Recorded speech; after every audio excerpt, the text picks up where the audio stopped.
Hello there, and welcome.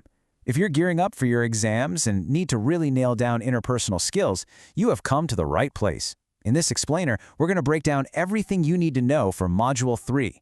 We'll focus on the core ideas and the kind of questions you're likely to face, so you can walk into that exam feeling prepared and confident. This quote from Teddy Roosevelt really hits the nail on the head for what this module is all about. Success in your career isn't just about what you know, your technical skills. It's about how well you can connect and work with other people. And that, right there, is the essence of interpersonal skills. All right, here's our game plan. We'll kick things off with the basic definition of interpersonal skills. Then, we'll build out your toolkit with the core skills you need. From there, we'll look at how to apply them. Things like giving feedback and handling conflict. Then, we'll put your knowledge to the test with some practice questions and wrap it all up with a quick summary for your final review. Let's get started. Okay, Section 1. Before we jump into the really deep stuff, let's make sure we have a solid foundation to build on. Your exam is definitely going to expect you to know the exact definition of interpersonal skills, so let's lock that in right now.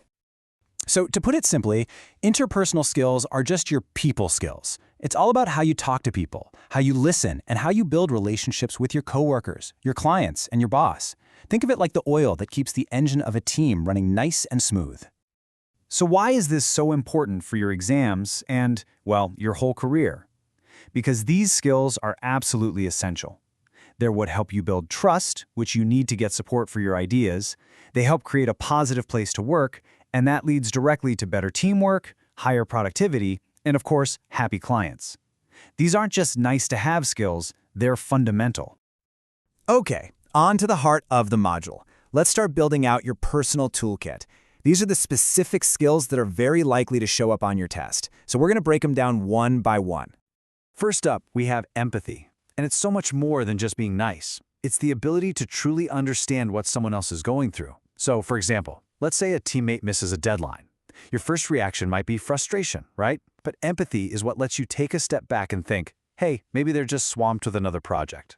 That simple act of understanding is the foundation for trust. Next is active listening, and here's a really key distinction. Hearing is something that just happens, it's passive, but listening, that's an active process. It means you're not just waiting for your turn to talk, you're actually focused. Maybe you're summarizing what the other person said, like, okay, so just to be clear, you need that report by Friday.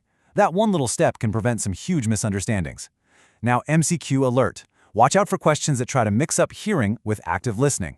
Active listening always involves some kind of response or engagement. Then, of course, there's leadership. What's so great about this slide is the really simple but powerful difference it points out.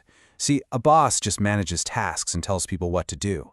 But a leader inspires people. A leader is right there with the team, motivating everyone toward a goal they all share. The key takeaway here is that leadership is about influence, not just authority.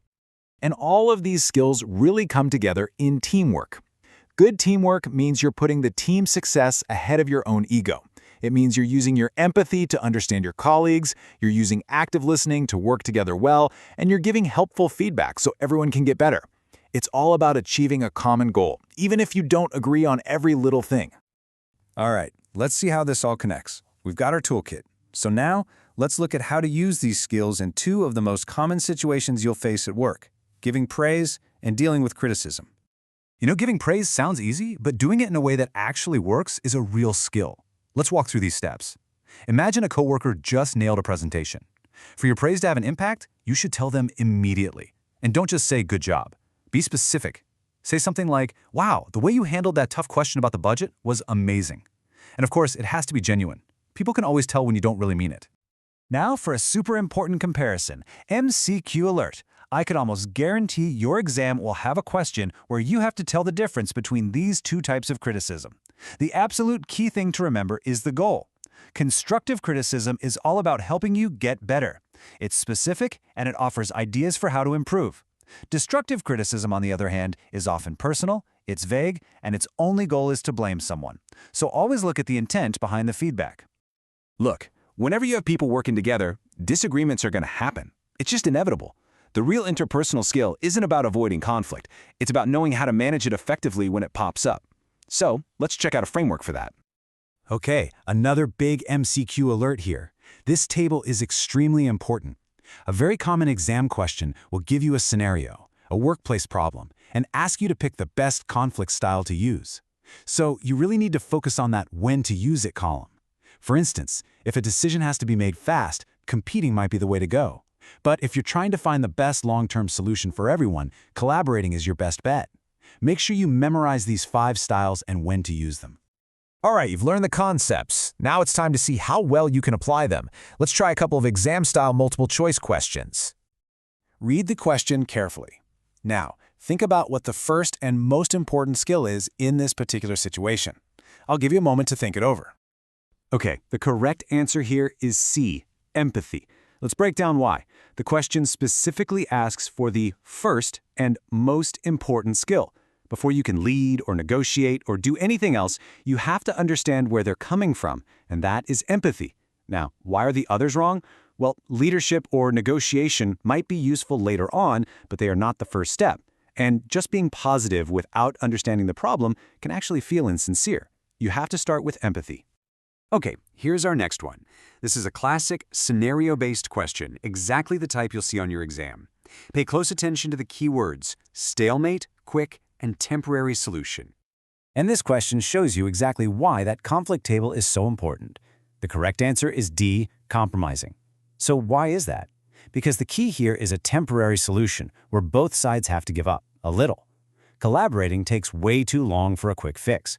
Competing would probably just make the stalemate worse. And avoiding, well, that doesn't solve anything at all. Compromising is the perfect middle ground for this kind of problem.